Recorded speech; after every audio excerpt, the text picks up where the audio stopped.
Жыл соңына дейін облыстағы кәсіпкерлер бизнес нысандары кассалық бақылау аппаратымен жабдықтауды аяқтайды.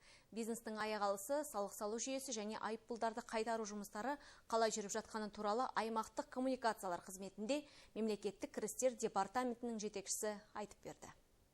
Қайрат Оршақбаевтың сөзінше, кассалық бақылау аппараттарын орнатып, бизнес өкілдерінің салықты дұрыс салып тұруына жол ашады. Сондықтан бұл жұмыстардың тез арада орындалған абзал.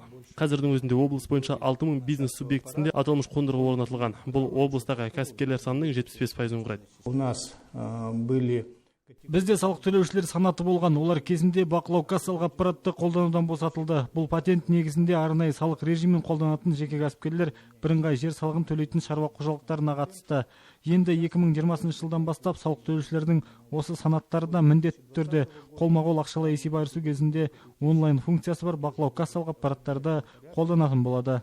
Брифингте өзін-өзі жұмыспен қамтып отырғандардың салық салу мәселесі де көтерілді. Кірістің белгілі бір көлемін өзін-өзі жұмыспен қамтып отырғандар салыққа ерікті түрде жібере алады. Ал үкімет оларға медициналық сақтандыру мен зейнетақы қорына қаржы жинақтауға мүмкіндік береді. плательщика, который Біріншіден жүзеге асатын салық төлеуші табысының мөлшері бір жыл ішінде 1175 айлық есептік көрсеткіштен аспауы тиіс. Бұл шамамен 3 миллион теңге. Сондай-ақ коммерциялық жылжымайтын мүлік объектілерінің аумағында қызметті жүзеге асыратын тұлғалар, яғни сауда үйлері, базарлар. Мұндай санат үшін есептеуіш құрылғы қолайлы емес. Сондай-ақ салықтық рақымшылық бойынша да атқарылып жатқан жұмыстар бар. Бұл қарызы қайтпай өсімі көбейген бизнес өкілдеріне өсімсіз қарызы қайтаруға жол ашады. предприятие банкрот.